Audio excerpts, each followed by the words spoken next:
नमो अरिहन्ताणं नमो सिद्धाणं नमो आयर्याणं नमो उवज्जायाणं नमो लोय सव्यसाहूणम्। पंच परमेष्ठी भगवान की जय। द्वादशांग जिनवाणी माता की जय। संत शिरोमणि आचार्य भगवंत 108 श्री विद्यासागर जी महाराज की जय। परम पूज्य गुरुदेव मुनि पुंगव श्री 108 सुधा सागर जी महाराज की जय। अढ़ाई दीपस्थ समस्त मुनिराजों की जय।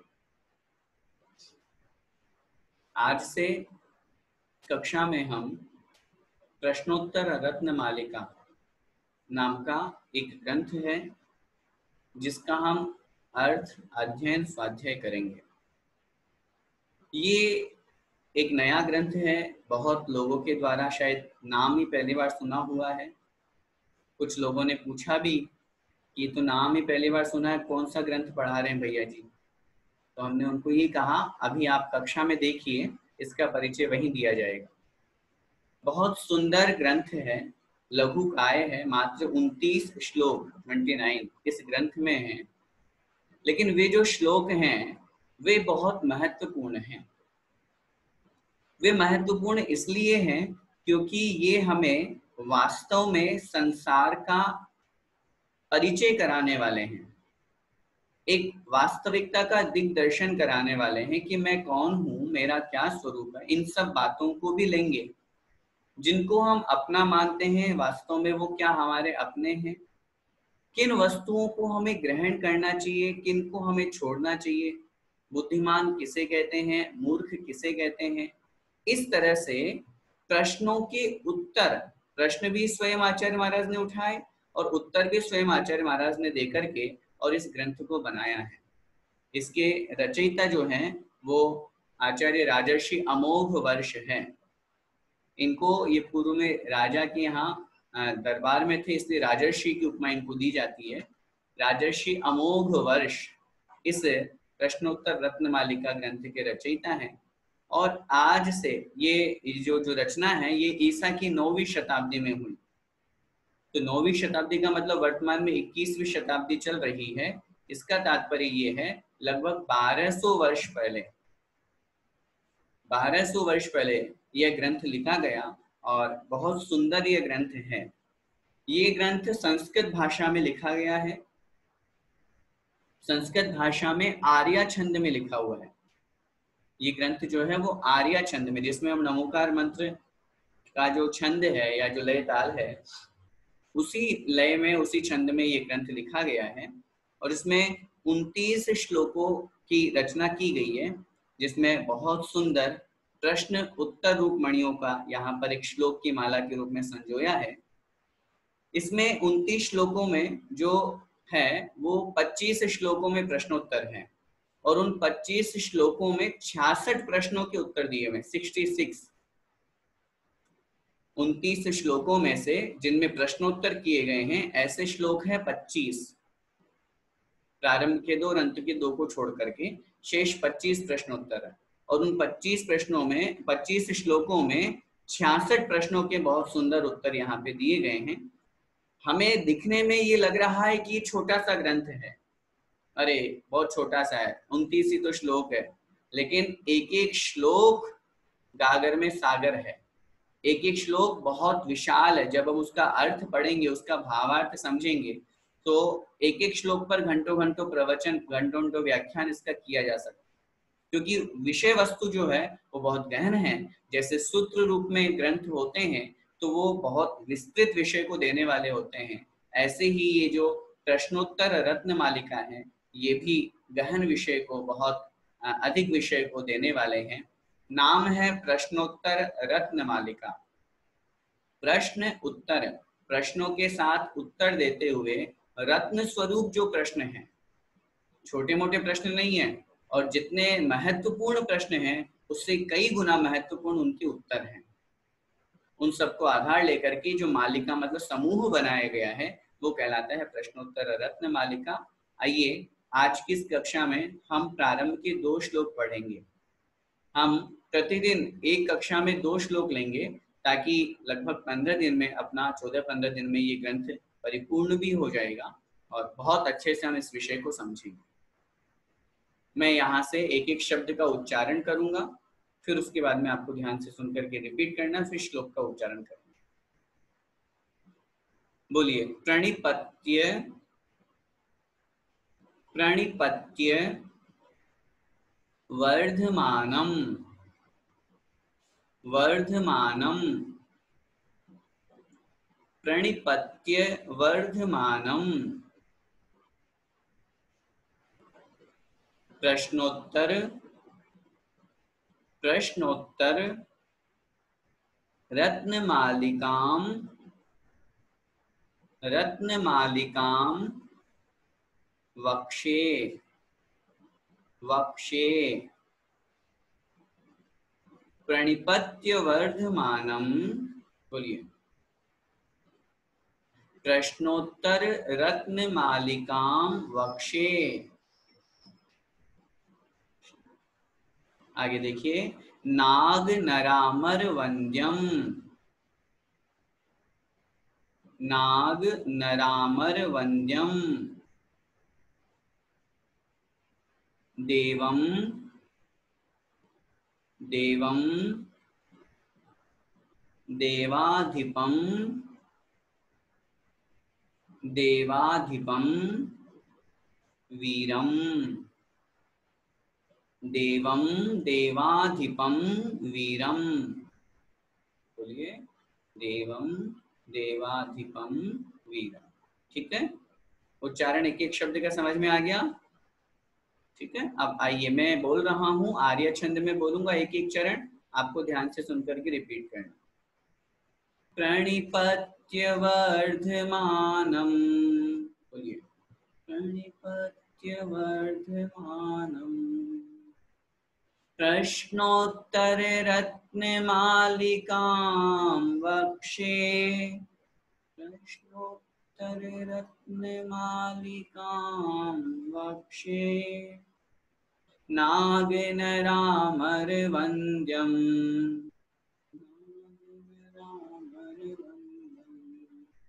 देवं देवाधिपं वीरं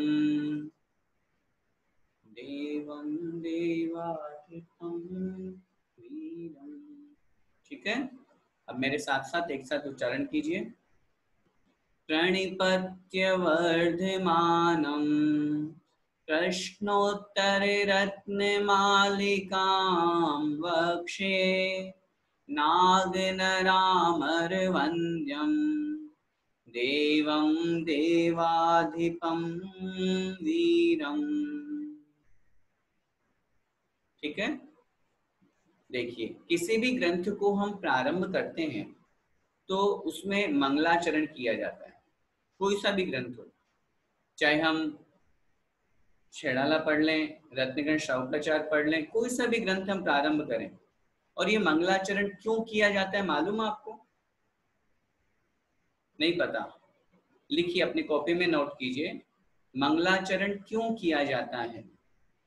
एक निवेदन मेरा साथ में ये भी रहेगा, क्योंकि ये ग्रंथ है, ये प्रश्नोत्तर रत्नमालिका आपको पुस्तकों में नहीं मिलेगा, इसलिए आपको जहां से जैसी व्यवस्था बने, अगर प्रिंट आउट निकल जाता है तो उसको निकाल करके अपने सामने रखें, और नहीं निकलता है, कोई स्थिति परिस्थिति ऐसी है, तब तक आप मोबाइल से काम चलाएं। प्रश्न अपन ने लिखा, मंगलाचरण क्यों किया जाता है? उत्तर लिखिए, मंगलाचरण निम्नलिखित कारणों से किया जाता है। मंगलाचरण करने के निम्नलिखित कारण हैं। सबसे पहला कारण क्या है? पहला लिखिए, नास्तिकता का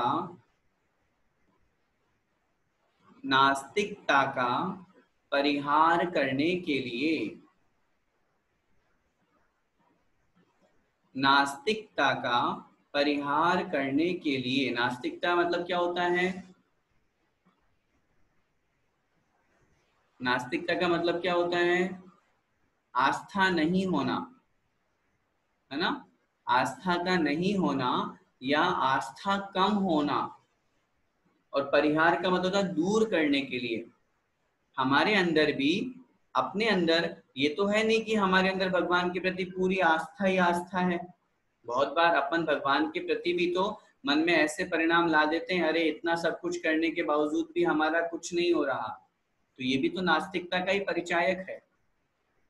तो जब हम मंगलाचरण करते हैं, मंगलाचरण में किन्हीं न किन्हीं को नमोस्तु करते हैं, नमस्कार करते हैं, प्रणाम करते हैं, तो उससे हमारे अंदर जो नास्तिकता है, जो हमारे अंदर आस्था की कमी है, जो श्रद्धान की कमी है, वो दूर होता है, वो दूर होती है। इसलिए पहला कारण हुआ नास्तिकता का परिहार करने के लिए। दूसरा कारण लिखिए, शिष्टाचार का पालन करने के लिए। हम मंगलाचरण क्यों करते हैं? शिष्टाचार का पालन। शिष्टाचार का मतलब क्या होता है? ये हमारा एक शिष्टाचार है, एक हमारा मोरल है कि अगर हम कोई भी नया काम शुरू करते हैं तो हम क्या करते हैं? अपने से बड़ों का आशीर्वाद लेते हैं। लोक व्यवहार में भी हम देखते हैं, हम कोई भी काम प्रारंभ करें तो उससे पहले हम अपने से बड़ों का, माता पिता का, दादा दादी का, बड़े बुजुर्गों का, अपने गुरुओं का आशीर्वाद लेते हैं कि हमारा ये कार्य आनंद संपन्न हो। उसी तरह से हम ग्रंथ प्रारंभ कर रहे हैं या कोई भी कार्य प्रारंभ कर रहे हैं, भगवान की भक्ति स्तुति भी कर रहे हैं, स्वाध्याय भी कर रहे हैं, तो अब एक शिष्टाचार है कि अपने से बड़ों को अपन को याद करना है। उस शिष्टाचार का पालन करने के लिए अपन मंगलाचरण करते हैं। पहला कारण हुआ नास्तिकता का परिहार करने के लिए, दूसरा कारण हुआ शिष्टाचार का पालन करने के लिए। तीसरा कारण लिखिए, पुण्य की प्राप्ति के लिए। मंगलाचरण करने का तीसरा कारण पुण्य की प्राप्ति के लिए। इसका मतलब ये हुआ, जब हम मंगलाचरण करते हैं और मंगलाचरण में भगवान को नमोस्तु करते हैं, भगवान को नमोस्तु करेंगे तो क्या होगा? निश्चित रूप से हमारे पुण्य कर्म का बंध होगा। क्यों? बहुत स्पष्ट रूप से आचार्य उमा स्वामी महाराज ने तत्वार्थ सूत्र जी में लिखा है, शुभ पुण्यस्य शुभ पापस्य। शुभ योग होने से पुण्य का आश्रव, अशुभ योग होने से पाप का आश्रव। बहुत अच्छा विषय है, समझिएगा। हम लोग इतने देर तक यहाँ पर बैठ करके स्वाध्याय कर रहे हैं, धर्म की बातें पढ़ रहे हैं, सुन रहे हैं, व्यर्थ नहीं है, फालतू में नहीं कर रहे। इससे भी पुण्य का बंध हो रहा है। इससे भी सिर्फ सुन रहे हैं। बहुत से जो शिकायत आती है ना कि हमको याद नहीं होता, हमको समझ नहीं आता, कोई बात नहीं। हम जितनी देर मन वचन काय हमारा अगर शुभ रूप में प्रयोग हो रहा है, मन हमारा अच्छा है, अगर हम ये क्लास नहीं पढ़ते, अगर हम ये स्वाध्याय नहीं करते तो क्या करते? या तो सोते, या गृहस्थी का कार्य करते, टीवी देख लेते, इधर उधर की थारी मारी कर लेते। लेकिन जितनी देर हम ये पढ़ रहे हैं तब तक हमारा शुभोपयोग है, शुभ योग है, हमारा मन अच्छा लग रहा है, हम वचनों से भगवान के द्वारा, आचार्यों के द्वारा लिखे हुए श्लोकों को, शब्दों को बोल रहे हैं, शरीर से हम नमोस्तु कर रहे हैं, जिनवाणी सामने रखी हुई है। इससे क्या हो रहा है? पुण्य का आश्रय हो रहा है। मंगलाचरण में क्या किया? भगवान को नमोस्तु किया, मन से किया, वचन से किया, काय से किया, पुण्य की प्राप्ति हुई। तो मंगलाचरण क्यों किया जाता है? पुण्य की प्राप्ति के लिए। ये तीसरा कारण हुआ। चौथा कारण लिखिए, शास्त्र अथवा कार्य की निर्विघ्न समाप्ति के लिए। शास्त्र अथवा कार्य की निर्विघ्न समाप्ति के लिए हम कोई भी कार्य करते हैं, उसमें हम क्या भावना भाते हैं कि हमारा ये कार्य सानंद संपन्न हो, किसी भी तरह का कोई विघ्न नहीं आए। सोचते हैं ना, अपन ने घर बनाना शुरू किया, सबसे पहले अपन ने शिलान्यास किया, भगवान को याद किया। क्यों? अरे हम घर बना रहे हैं, नया काम शुरू कर रहे हैं, भगवान को याद कर ले। अपन ने पूजा पाठ शुरू की, विधान शुरू किया, भगवान को याद किया, तो विधान ही पूरा भगवान का स्मरण है। कक्षा अपन ने प्रारंभ की, कक्षा में कोई विघ्न नहीं आए, इसलिए अपन ने मंगलाचरण किया। कोई भी कार्यक्रम करते हैं, घर में शादी ब्याह का कार्यक्रम भी करते हैं, तो सबसे पहले भगवान को नमोस्तु करके सबसे पहले निमंत्रण भगवान को देते हैं। आते हैं क्या भगवान निमंत्रण देने पे? बोलो। लेकिन फिर भी सबसे पहला निमंत्रण भगवान को जाता है कि नहीं जाता? क्यों? ये शुभ का प्रतीक है। भगवान एक ही प्रार्थना है, हमारा कार्य सानंद संपन्न हो, निर्विघ्न समाप्त हो, इसलिए भी मंगलाचरण किया जाता है। और पांचवा कारण है आप्त, अर्थात सच्चे देव की स्तुति करने के लिए। आप्त अर्थात सच्चे देव की स्तुति करने के लिए। सच्चे देव का मतलब क्या होता है? सच्चे देव का मतलब है जो वीतरागी, सर्वज्ञ और हितोपदेशी हो, वे सच्चे देव कहलाते हैं। और मंगलाचरण में ऐसे वीतरागी, सर्वज्ञ और हितोपदेशी देव की ही स्तुति की जाती है, उन्हीं की वंदना की जाती है, उन्हीं की अर्चना या उन्हीं का स्मरण किया जाता है। ये 5 कारण ऐसे हैं जिसके कारण मंगलाचरण किया जाता है। समझ में आया विषय? अपन ने यहाँ पर सबसे पहले इस ग्रंथ को प्रारंभ किया, तो इस ग्रंथ के रचयिता राजर्षि अमोघ वर्ष जो हैं, उन्होंने स्वयं मंगलाचरण किया और मंगलाचरण के माध्यम से इस ग्रंथ को प्रारंभ किया। देखिए अर्थ, देखिए एक एक शब्द का। प्रणिपत्य अर्थात प्रणाम करके, प्रणिपत्य अर्थात प्रणाम करके। प्रणाम करना अथवा नमस्कार करना एक ही बात है। किसको प्रणाम करके? वर्धमानम, वर्धमान को। वर्धमान कौन है? ये 24वें तीर्थंकर है, भगवान महावीर स्वामी का पर्यायवाची नाम है। वर्धमानम अर्थात महावीर भगवान को प्रणिपत्य अर्थात प्रणाम करके, नमस्कार करके। सबसे बड़ी बात है, ये संस्कृत होते हुए भी बहुत सरल भाषा है, कठिन शब्द नहीं है इसमें, आपको बहुत सरल शब्द लगेंगे, अर्थ जल्दी समझ में आ जाएगा। आगे कह रहे हैं प्रश्नोत्तर रत्न मालिकाम, प्रश्नोत्तर रत्न मालिका को।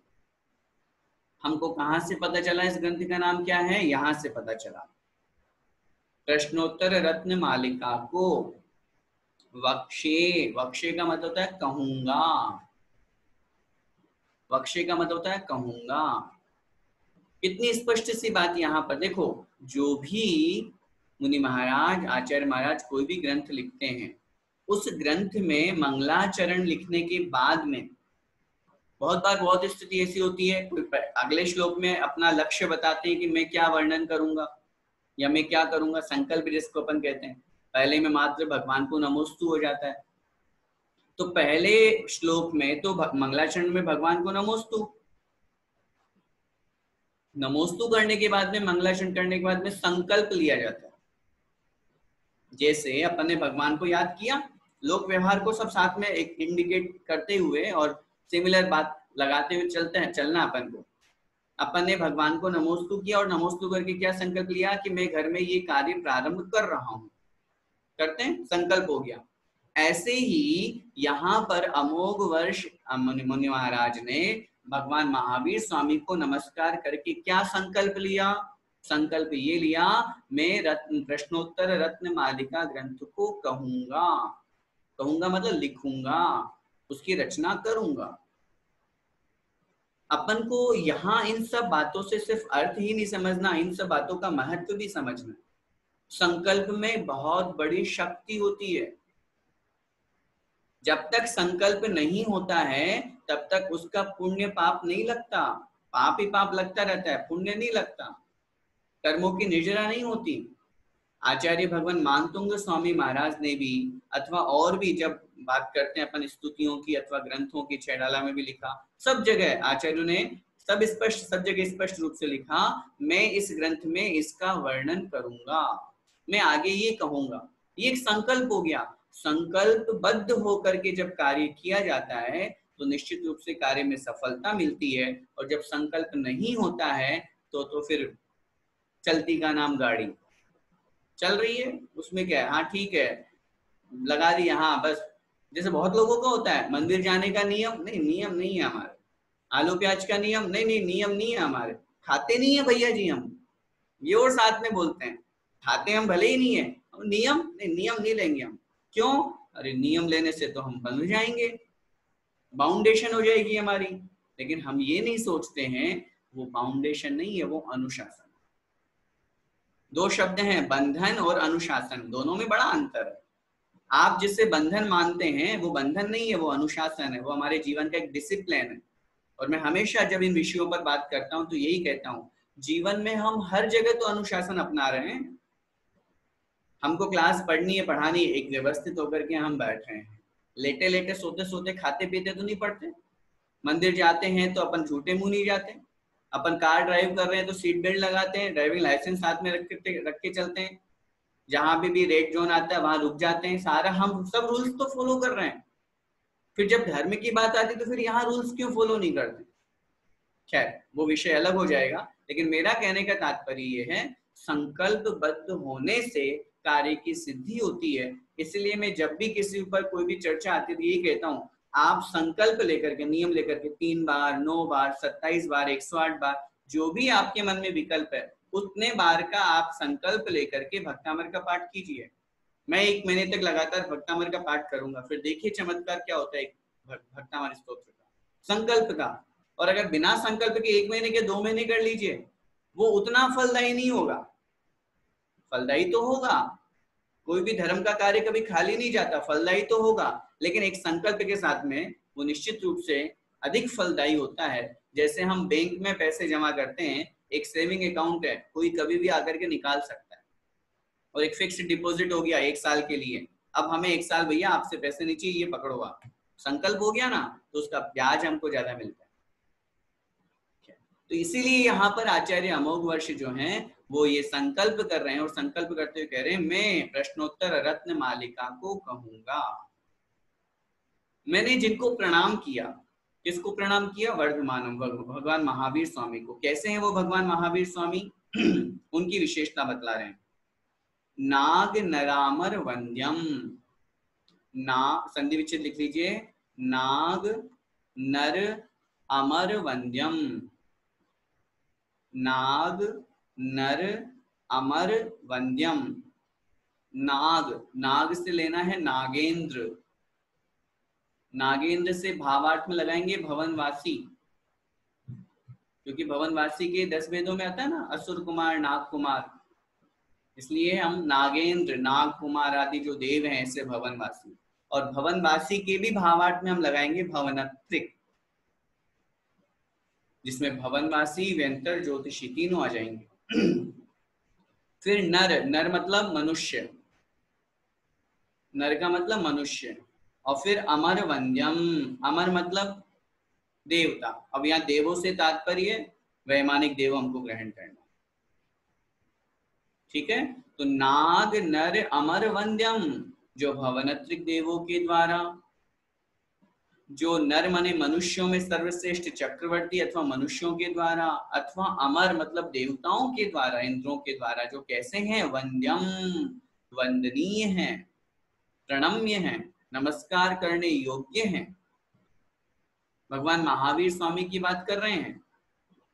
हम हमेशा इस बात को ध्यान रखें, जब कभी किसी बड़े व्यक्ति के द्वारा किन्हीं बड़े को नमोस्तु किया जाता है तो उसकी महिमा बढ़ती है, उसकी महिमा बढ़ती है। भगवान को सौधर्म इंद्र नमोस्तु करे या नहीं करे तो भगवान को क्या फर्क पड़ेगा? बोलिए, कोई फर्क पड़ेगा? भगवान छोटे हो जाएंगे? कोई फर्क नहीं पड़ने वाला। लेकिन सौधर्म इंद्र के द्वारा जब वंदना और नमोस्तु की जाती है तो अन्य देव क्या सोचते हैं? अरे जब हमारे राजा ही नमोस्तु कर रहे हैं, इसका मतलब ये हमारे द्वारा भी वंदनीय है। ये महत्व बढ़ता है, शोभा बढ़ती है। और अगर वो देवता भी ना करे या सब देवता भी मिलकर के करे तो भगवान जिनेंद्र देव के चारों तरफ, जब से अपन कहते हैं सो इंद्र तो चरणों में झुके रहते हैं, सो इंद्र तो जिनकी महिमा का गुणगान करते हैं, सो इंद्र तो हमेशा हाथ जोड़ करके और सेवा के लिए तत्पर रहते हैं। ये महिमा का वर्णन भगवान की। भगवान को क्या क्या सेवा करवानी बताओ? हाथ पैर दबाने, वैयावृत्ति करवानी है, चौका लगवाना है, आहार करना है अपने भगवान को? कुछ भी तो नहीं करना। क्या करना बताइए? फिर काहे की सेवा करते हैं?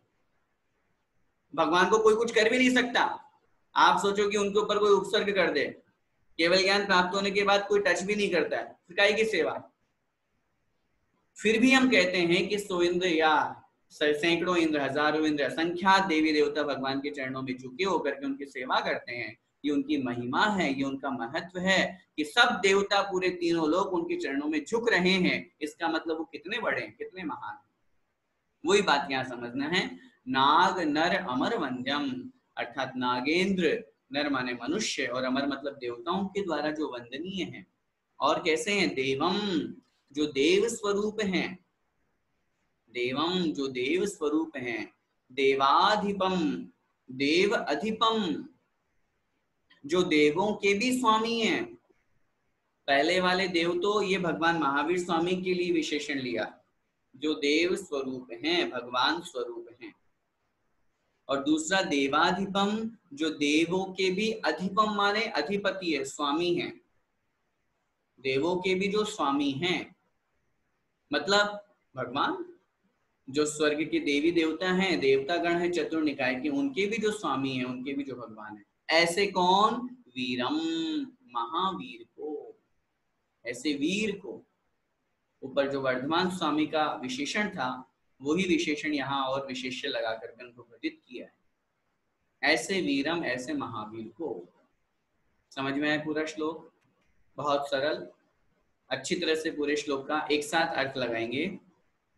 नीचे की लाइन से, नाग नर अमर वंद्यम, नागेंद्र अर्थात भवनवासी आदि देवताओं के द्वारा, नर मतलब मनुष्यों के द्वारा, अमर मतलब देवों के द्वारा, वैमानिक आदि देवों के द्वारा जो वंदनीय हैं, जो देव स्वरूप हैं, जो देवों के भी अधिपति है, स्वामी हैं, और जो ऐसे वीर नाम जिनका है, ऐसे वर्धमानम ऐसे वर्धमान भगवान को।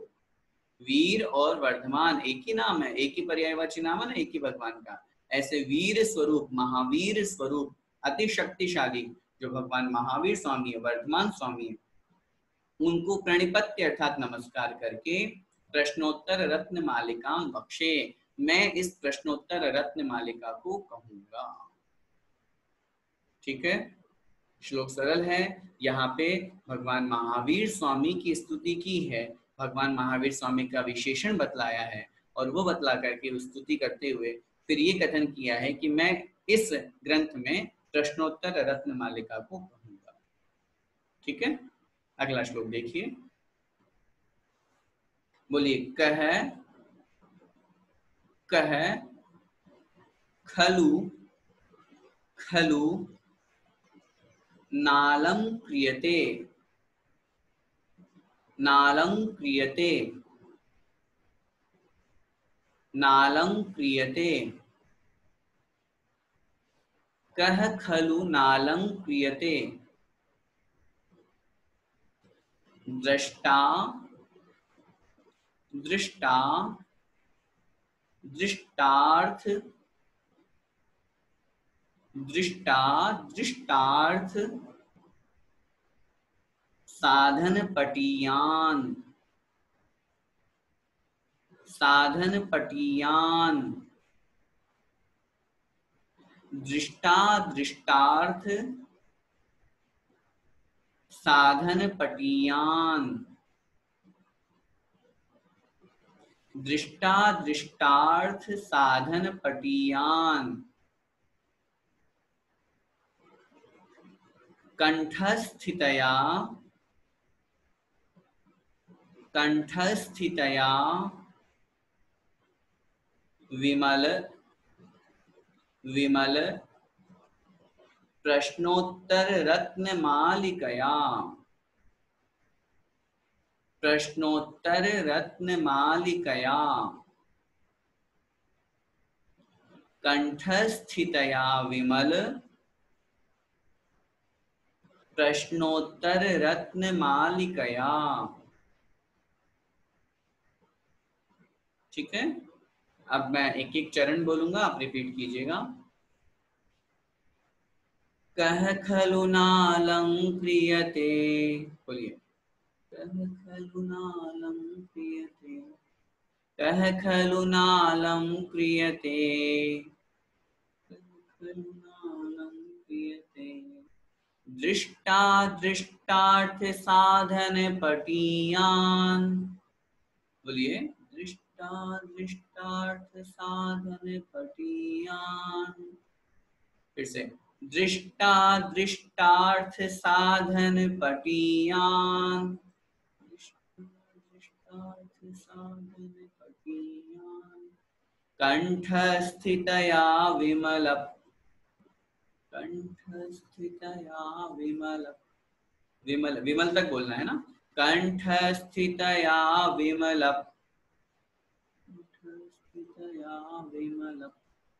प्रश्नोत्तर रत्नमालिकया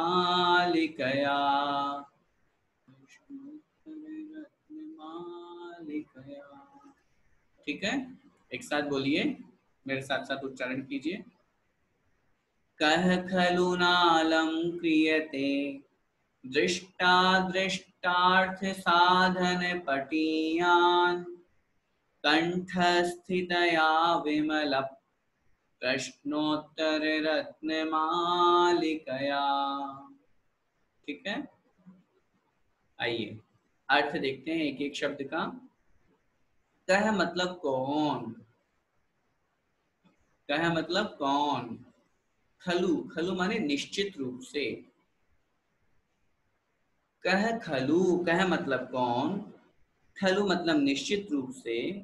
नालम क्रियते, संधि विच्छेद करेंगे, न अलम क्रियते, न अलम क्रियते। न मतलब नहीं, अलम क्रियते, अलंकार का मतलब कहता है सुशोभित होना, विभूषित होना। कह खलु न अलंक्रियते, कौन है ऐसा जो सुशोभित नहीं होता है। प्रश्न उठा दिया सबसे पहले ही, कौन है ऐसा जो सुशोभित नहीं होता है। ये प्रश्न उठा करके इसी में उत्तर दे दिया, अर्थात सभी होते हैं। कौन सभी होते हैं, ये जो विशेषण आगे देंगे ना, उन विशेषणों से जो युक्त है वे सभी होते हैं। जब इस तरह से प्रश्न उठाया जाता है, इस तरह से वाक्य बोला जाता है, अर्थात कौन है ऐसा जो नहीं होगा, मतलब सब होंगे। देखिए कौन, दृष्टा दृष्टार्थ, संधि विच्छेद, दृष्ट अदृष्ट अर्थ, दृष्टा दृष्टार्थ, दृष्ट अदृष्ट अर्थ। दृष्ट का मतलब होता है देखे हुए अथवा प्रत्यक्ष, दृष्ट का मतलब प्रत्यक्ष देखा हुआ। अदृष्ट का मतलब परोक्ष, अदृष्ट का मतलब होता है परोक्ष, जो सामने नहीं दिख रहा है वो कहलाता है परोक्ष। अर्थ का मतलब होता है पदार्थ, दृष्ट माने प्रत्यक्ष पदार्थ और अदृष्ट अर्थ माने परोक्ष पदार्थ। इनके साधन पटियान, इन पदार्थों को साधन पटियान, साधने में, सिद्ध करने में जो पटियान अर्थात प्रवीण है, चतुर है। साधन पटियान, इनको साधने में, जिसको अपन अपनी भाषा में कहते हैं सिद्ध करना, मतलब समझना। उसमें जो पटियान अर्थात पटु है, चतुर है, कुशल है, प्रवीण है, हम उसे कुशल बोलें, प्रवीण बोलें, पटु बोलें, चतुर बोलें, क्या मतलब हुआ। दृष्ट अदृष्ट अर्थ साधन पटियान, पूरे एक लाइन का अर्थ हुआ जो प्रत्यक्ष और परोक्ष सभी प्रकार के पदार्थों को साधने में अर्थात जानने में जो प्रवीण है। साधने से तात्पर्य जानना, समझना, उसमें जो प्रवीण है, उसमें जो चतुर है, मतलब जो प्रत्यक्ष पदार्थों को भी जानते हैं और परोक्ष पदार्थों को भी जानते हैं। समझ में आई लाइन? फिर से देखिए, कह खलु नालम क्रियते, कौन है ऐसा जो निश्चित रूप से सुशोभित नहीं होता, अर्थात सभी होते हैं। कौन कौन किसकी बात कर रहे हैं, जो दृष्ट अदृष्ट साधन अर्थ साधन पटियान, प्रत्यक्ष और परोक्ष अर्थ को साधने में जो प्रवीण हैं। और कैसे हैं, जो कंठस्थितया, कंठ स्थितया, कंठ में स्थित, कंठ स्थितया, कंठ माने गला, अपना हृदय, मतलब भावार्थ में हृदय लगाना है। कंठ में स्थित का तात्पर्य स्मरण, जैसे अपन कहते हैं ना विद्या कंठी की, मतलब याद हो, तुरंत सामने वाला कुछ पूछे और तुरंत उत्तर मिल जाए। तो ऐसे कंठस्थितया अर्थात अपने कंठ में स्थित, क्या, विमल अर्थात निर्मल अच्छे अच्छे प्रश्नोत्तर रत्न मालिकया, प्रश्न उत्तर रूप रत्न मालिका से, प्रश्नोत्तर रत्न मालिकया, प्रश्न और उत्तर रूप जो रत्नों की मालिका है, रत्नों का समूह है, इतने सुंदर सुंदर प्रश्नों के उत्तर जो रत्नों के समान हैं, ऐसे उन प्रश्नों की रत्न मालिका से जिसने अपनी बुद्धि को क्या कर लिया, उस प्रश्नों की रत्न मालिका से जो प्रत्यक्ष और परोक्ष, दृष्ट अथवा अदृष्ट दोनों प्रकार के पदार्थों को साधने में जो प्रवीण है, ऐसा कौन पुरुष होगा जो सुशोभित नहीं होगा, अर्थात निश्चित रूप से सुशोभित होगा। समझ में आया? भावार्थ, पहले भावार्थ समझिए। भावार्थ में क्या कहना चाह रहे हैं? यहाँ ये कहना चाह रहे हैं, इस प्रश्नोत्तर रत्न मालिका को जो अपने कंठ में स्थित करके रखता है, अर्थात याद करके रखता है, अथवा इन प्रश्नों को जो बहुत अच्छी तरह से समझ लेता है, वो व्यक्ति चाहे प्रत्यक्ष हो चाहे परोक्ष हो, सभी प्रकार के अर्थ को, पदार्थ को सिद्ध करने में प्रवीण होगा।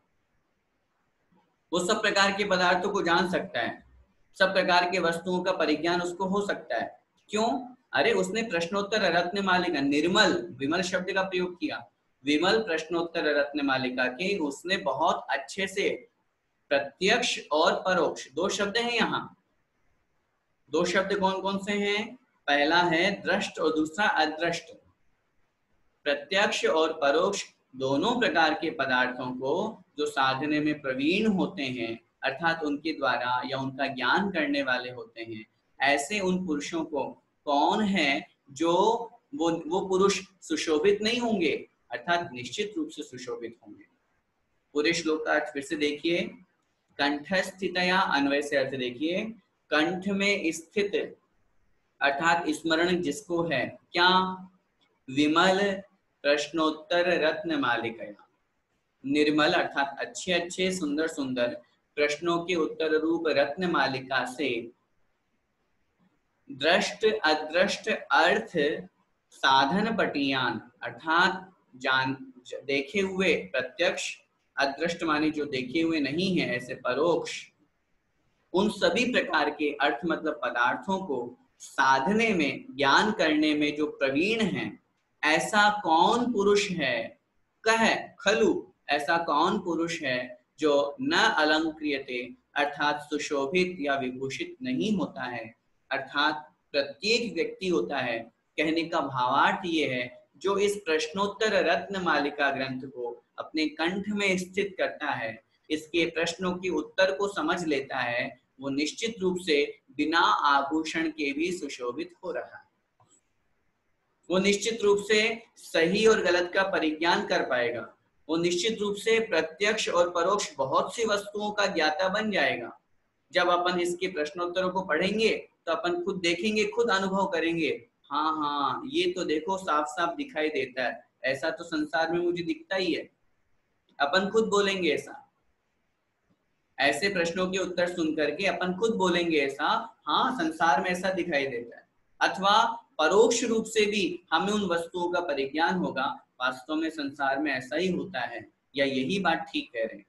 इसलिए इस श्लोक में, दूसरे नंबर का जो श्लोक हम पढ़ रहे हैं, इसमें क्या वर्णन किया है? इसमें ये कथन किया गया है कि जो भी वर्णन इस प्रश्नोत्तर रत्नमालिका में करेंगे प्रश्न और उत्तर के माध्यम से, उसको जो अपने कंठ में स्थित करके रखता है, उस व्यक्ति को निश्चित रूप से सभी प्रकार का प्रत्यक्ष और परोक्ष वस्तुओं का ज्ञान हो जाने से वो अपने आप में सुशोभित होता ही है। प्रश्न उठा करके कह दिया, कौन है जो सुशोभित नहीं होगा? अर्थात निश्चित रूप से सुशोभित होगा ही होगा। ठीक है, आज की कक्षा में बस ये दो ही श्लोक अपन को पढ़ने हैं, आगे फिर अपन कल अगली क्लास में देखेंगे। अब आगे से तीसरे नंबर के श्लोक से बड़े सुंदर सुंदर प्रश्न और उत्तर प्रारंभ हो जाएंगे। हमारे लिए उपादेय क्या है, हमारे लिए हेय क्या है, इस संसार में धर्म क्या है, शुद्ध मन क्या है, ये सारे के सारे पवित्र वस्तु क्या है इस संसार में, गुरु कौन है, पंडित कौन है, विवेकी कौन, सब छोटे छोटे प्रश्नों का बहुत सुंदर एक एक शब्द में उत्तर दिया हुआ है। उनका सबका डिस्क्रिप्शन अपन देखेंगे। इसलिए आप सभी लोग इन दोनों श्लोकों का रिवीजन करके फिर अपन कल तीसरी श्लोक में कल दूसरी कक्षा में उपस्थित हो। बोले पंच परमेष्टि भगवान की जय। आचार्य राजर्षि अमोघ वर्ष मुनि महाराज की जय। प्रश्नोत्तर रत्न मालिका महान ग्रंथ राज की जय। संत शिरोमणि आचार्य भगवंत 108 विद्यासागर जी महाराज की जय।